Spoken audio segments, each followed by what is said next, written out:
मैं doctor Shailesh Khandelwal, BSc MBBS gold medalist, एक बार फिर अपने holistic approach toward health and disease से रायपुर छत्तीसगढ़ कोटा से हनुमान जी की यात्रा पे एक और चौपाई लेते हैं। हमेशा की तरह आकर 4,84,84 जाति जीव जल थल नवासी, सिया राम सब मैं जग जानी, करूँ प्रणाम जोरी जुगबानी। आज की चौपाई बहुत अच्छी है। राम दूत अतुलित बल धामा, अंजनी पुत्र पवन सुत नामा।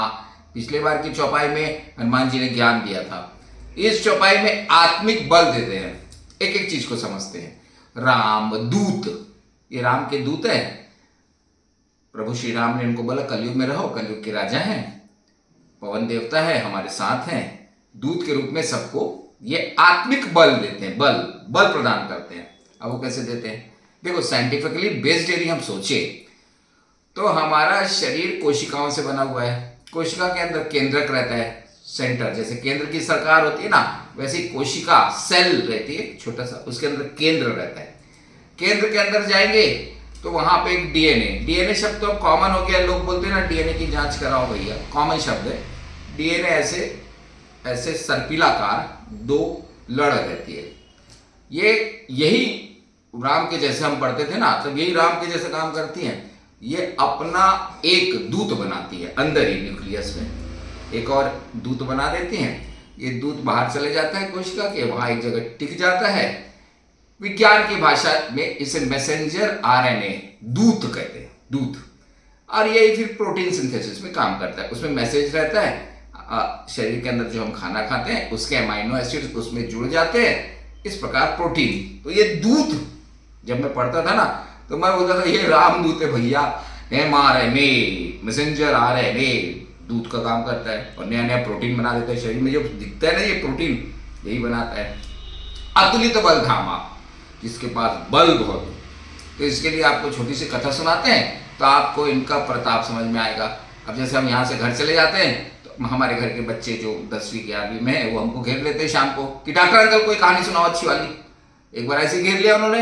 अब उनको तो कहानी सुनानी थी और कुछ कहानी ऐसी भी सुनानी थी कि उनका ज्ञान भी वर्धन हो जाए, कहानी की कहानी हो जाए। तो वही अब आपको बता रहे हैं। एक बार दक्षिण अफ्रीका में जोहान्सबर्ग के आसपास दूर, एक अभी कुछ दिन पहले की बात है, एक वहां पे कबीला और एक बड़ा राजा हुए। वो राजा को कहीं से हिंदुस्तान की ये बात पता चल गई कि भैया ये शरीर के अंदर गॉड पार्टिकल है। जैसे पिछली बार हमने हनुमान चालीसा में ज्ञान मिला था ना कि भैया कास्ट्यूम अलग है, उसके अंदर गॉड का पार्टिकल अलग है। राजा जी को पता चल गया। उन्होंने सब अपने वैज्ञानिकों को बुलाया, दूर दूर से बैठक ली। बोले जो हिंदुस्तान का थ्योरी है, आत्मिक दर्शन है उनका, उसके हिसाब से there is a god particle inside the human body. तो उसको निकालो आप लोग, कैसे भी करो, राज की कोष खाली कर दो, वो रिसर्च करो। यदि वो अपने को मिल गया तो फिर तो उसकी प्रॉपर्टी से हम सब जगह कब्जा कर लेंगे। वैज्ञानिकों ने बोला बात तो ठीक है एकदम। अब ये सब पूरी चर्चा चल रही है। ऊपर से भी लोग देखते रहते हैं। स्वर्ग से राजा इंद्र देख रहे थे। वो बोले क्या गड़बड़ हो रहा है। वो राम जी के पास पहुंच गए। बोले वहाँ विष्णु जी आराम फरमा रहे थे। बोले भगवान भगवान भगवान देखो कहाँ नीचे गड़बड़ कर रहे हैं आपके पुत्र लोग सब। अब यदि वो जग गए, आसुरी प्रवृत्ति उनमें जागृत हो गई तो सबसे पहले मेरे पे हमला करेंगे। विष्णु जी बोले तुम हमेशा ही यार, ये तुम हमेशा ही एकदम निगेटिव सोचते हो। जब मैंने ये मॉडल बनाया था तब आप आ गए थे इंद्र जी। तो इंद्र जी बोले हाँ याद तो आया, मैं आया तो था, और तुमने बोला था कि ये कहीं जग न जाए, ऐसा ना हो जाए, तो मेरे को इसमें जगह दो। तो हमने जगह दी थी कि नहीं? तो बोले हाँ दी थी। तुलसी बाबा लिखे थे ना कि नहीं लिखे थे? क्या लिखे थे? इंद्री द्वार झरोखे नाना, तहत सुर बैठे करी थाना, देखत आदि विषय बिहारी, तैहति देहि कपाट उघारी। इसका मतलब इंद्रियों के रूप में आप बैठ गए थे और विषय आके आप खोल देते थे। स्पेशल सेंस इंद्रिया तो है।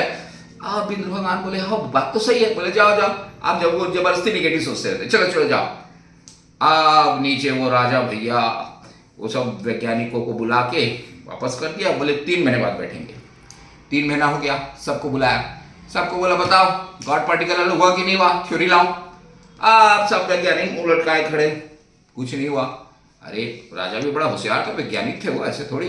उन्होंने बोला सब बलों का उपयोग क्यों नहीं किया तुमने? किया साहब, सूर्य का बल का उपयोग किया, थर्मोडायनेमिक्स का उपयोग किया, बोले किया कुछ नहीं हुआ। अरे बोले हवा का उपयोग किया, हवा से बल निकाल के, बोले किया कुछ नहीं हुआ।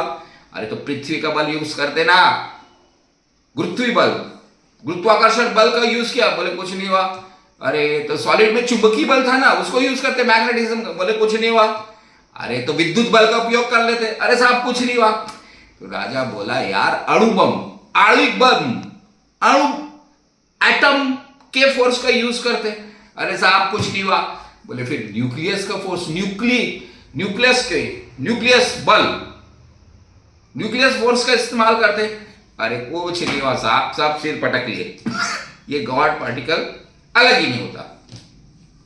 अब राजा बहुत परेशान, उसके एक महामंत्री थे बड़े होशियार, बोले महाराज आज्ञा देते एक बात बोलूं। राजा बोले अब तुम भी बोल लो भैया, सब लोग तो बोल ही रहे। बोले महाराज हिंदुस्तान से एक संत आए हुए हैं अपने देश में। बोले वो क्या करते हैं? बोले कथावाचक है बहुत बड़े, उनको यहाँ के लोगों ने बुलाया है, हाँ उनसे आप बोलोगे तो ये काम हो सकता है। तो राजा बोले बंदी बना के लाओ। और इन्हें बंदी मत बनाना साहब, ऐसे अकबर ने किया था, गोस्वामी जी को बंदी बना लिया था, बहुत लफड़ा हुआ था, बंदर आ गए थे, वो नहीं हो सकता। तो बोले क्या करना पड़ेगा? अरे संत है ऐसे नहीं मानते, आपको जाना पड़ेगा नंगे पांव। राजा बोला यार अपने को फार्मूला मिल जाए तो नंगे पांव जाने में कुछ नहीं है, चले जाऊंगा। बोले दूसरे दिन राजा अपने नंगे पांव पहुंच गए, सब चीज लाख लक्ष्मण को पीछे छोड़ के वो संत के पास हाथ जोड़ के खड़े हो गए। संत ने ऊपर से नीचे तक देखा, बोले बोलो राजन। तो बोले साहब हमारी कुटिया में आओ, हमारे राजमहल में आओ, हमारा आतिथ्य स्वीकार करो। संत बोले देखो मैं थोड़ी देर के लिए आ जाऊंगा, अब इतने आप आए हैं, यहाँ के राजा है, पर ज्यादा रुकूंगा नहीं। अब ये राजा मन में खुश हुआ, उनका फार्मूला फिट हो रहा है, ये इसको घेर के वहां लाओ, उससे फार्मूला लो और इसकी गर्दन काटो। संत पहुंच गए, महामंत्री ने बोल दिया तो ऊंचे आसन में बैठाना संत को, आप नीचे बैठना। वैसे हुआ, संत को बढ़िया ऊपर बैठाए, महाराज नीचे बैठ गए। अब संत राजा को देखे, अब संत तो संत है भाई, कथावाचक थे बड़े हिंदुस्तान के, वो पढ़ लिए उनके मनोभाव। बोले मारना चाहते हो क्या राजन? अरे नहीं नहीं मैं क्यों मारूंगा प्रभु। बोले ठीक है बोलो क्या है तुम्हारे मन में? बोले महाराज एक चीज बताओ, ये गॉड पार्टिकल अलग कैसे होगा मनुष्य से? अब ये संत बोले अरे भैया तुम भी क्या क्वेश्चन पूछ रहे हो? बोले होता है, हम आपको एक मंत्र देते हैं, बोले एक डब्बा मंगाओ। तो भैया राजा ने एक डब्बा मंगाया, उसने संत ने एक कागज लिया, कोरा कागज, ऐसा बंद किया, डब्बे में रख दिया। अब संत ने राजा को बोला हम आपके कान में एक मंत्र फूकेंगे, बोलेंगे, उसको बोलना पड़ेगा आपको, जैसी जैसी बोलोगे तो फिर ये कागज में वो फार्मूला अपने आप उभर के आ जाएगा, जिससे आप गॉड पार्टिकल को इस कॉस्ट्यूम से अलग कर सकते हो। राजा बोला यार ये जैसा भी हो, कब तक होगा ये? बोले जितना जल्दी आप बोलोगे उतना जल्दी होगा। राजा बोला इसको तो फंसाना ही पड़ेगा। बोले महाराज जब हो जाओगे फिर आना, आप इतना विनती करो, आप इतना विनती करो। बोले हाँ आऊंगा। तो तुम बोलोगे? बोले अब क्या मंत्र था? संत के पास तो एक ही मंत्र था, राम दूत अतुलित बल धामा, अंजनी पुत्र पवन सुत नामा। राजा बोले इससे होगा क्या? अरे यही अतुलित बल है भैया, और ये कौन बोला है? अंजनी पुत्र पवन सुत बोले, ये कहाँ मिलेंगे? अरे तुम्हारे पास है, सास के रूप में अंदर जाते हैं, सास के रूप में बाहर आते हैं। राजा बोला यार ये संत है, इसकी बात तो माननी पड़ेगी। फिर उन्होंने विदा किया संत को, अब वो चालू हो गए। पर संत ने बोला था एनटीजे, जो हम बताते हैं ना, नाम ताली जाप, मतलब नाम भी लो, ताली बजाओ और जाप करना, और 1000 सुबह 1000 शाम। अब राजा सोचा दिन भर करे तो जल्दी काम हो जाएगा। राजा 1-2 दिन तक तो किया, फिर अपने बेटे को बुलाया, आओ जरा इधर। उसको बोला तू गद्दी में बैठ यार, मैं जा रहा हूँ, मेरे को बाजू में बाग में व्यवस्था कर, दिन भर ही जाप करता हूँ क्योंकि मेरे को जल्दी वो फार्मूला चाहिए। अब राजा लगे अपना रामदूत अतुलित बलधामा अंजनी पुत्र पवन सुत नामा, रामदूत अतुलित बलधामा पवन सुत नामा। ऐसे 3-4 महीने निकल गए, गाड़ी बढ़ गई भैया राजन की, पूरा खाना पीना सब छूट गया।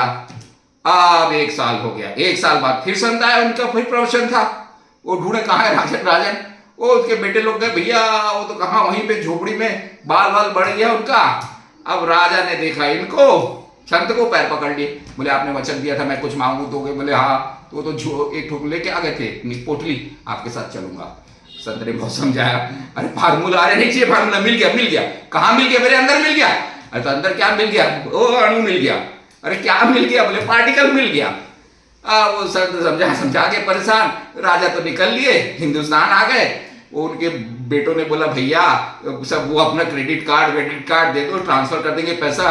पर वो संत का आश्रम था, वहीं टिक गए और अभी भी हिंदुस्तान में और हनुमान मंदिर घूमते रहते हैं। कभी सालासर बालाजी हनुमान मंदिर, कभी वो सांवेर वाले हनुमान मंदिर, तो कभी वो जामनगर वाले हनुमान मंदिर, ऐसा पूरा हनुमान मंदिर बेचारे भटकते रहते और ये चिल्लाते रहते राम दूत अतुलित बल धामा। अब बच्चे लोग बोले डॉक्टर अंकल आपको कैसे मालूम? हमने बोला हमें सांवेर में मिल गए थे, हम तुमको पहचान गए थे, उनकी टिकट भी बनी थी। हमने राजन से पूछा राजन यहाँ क्या कर रहे हो? अरे बस वो तो एक ही चीज बोलते रहे राम दूत अतुलित बल धामा। तो इसका मतलब ये हुआ कि ये ऐसा फोर्स है, बल, जो आपके गॉड पार्टिकल को अलग कर देता है। आप मानो चाहे ना मानो, यदि इस चौपाई को आप दोहराते रहोगे तो आपका गॉड पार्टिकल इस कॉस्ट्यूम से अलग हो जाएगा और उसका अनुभव भी आपको हो जाएगा। इसलिए राम दूत अतुलित बल धामा, अंजनी पुत्र पवन सुत नामा। अब अंजनी के पुत्र पवन सुत कौन नहीं जानते? एक बार राम जी से भिड़ गए थे। वो एक राजा था सुकांत, वो विश्वामित्र को नमस्ते नहीं किया नारद जी के चक्कर में, तो फिर वो अंजनी माता के पास पहुंच गए। अंजनी माता ने उनको शरण दे दी, हनुमान जी को बुलाया गया। अब वो राम जी आए, दोनों वचनबद्ध थे, माता का वचन हनुमान जी को निभाना था। विश्वामित्र राम जी को बोले कि भैया इस राजन ने हमको, ये तो कहानी सबने सुनी है कि राजन ने हमारे को नमस्कार नहीं किया, अपमान हो गया। राम और रावण में, वो राम और हनुमान जी में, रावण में नहीं हनुमान जी में युद्ध हुआ। अरे तो सुगंध को बोले हनुमान जी राम राम राम राम, जब एक बाण चलाया, राम राम बोलने से बाण असर ही नहीं हुआ, भाग गया वापस। बोले सिया राम बोल, दूसरा बाण भी फेल। फिर बाद में फिर उन्होंने माफी मांगी इस तरह, अंजनी पुत्र पवन सुत नामा। ये कहानी को तो बहुत अच्छे से बताते हैं कई संत लोग, हमने बड़ी शॉर्ट में बता दी क्योंकि पहले वाली कहानी लंबी थी। तो आप माने चाहे न माने, यही वो फोर्स है, बाकी फोर्स कुछ काम नहीं आया। थर्मोडायनेमिक्स काम नहीं आया, मैग्नेटिक फोर्स काम नहीं आया, न्यूक्लियर फोर्स काम नहीं आया, उसके बाद एटॉमिक फोर्स काम नहीं आता। जितने भी फोर्स है मैग्नेटिज्म के, इलेक्ट्रिकल विद्युत बल, इस कॉस्ट्यूम से अलग होने के लिए एक ही चौपाई काम आती है, रामदूत अतुलित बल धामा, अंजनी पुत्र पवन सुत नामा। जय हिंद, जय भारत, जय छत्तीसगढ़।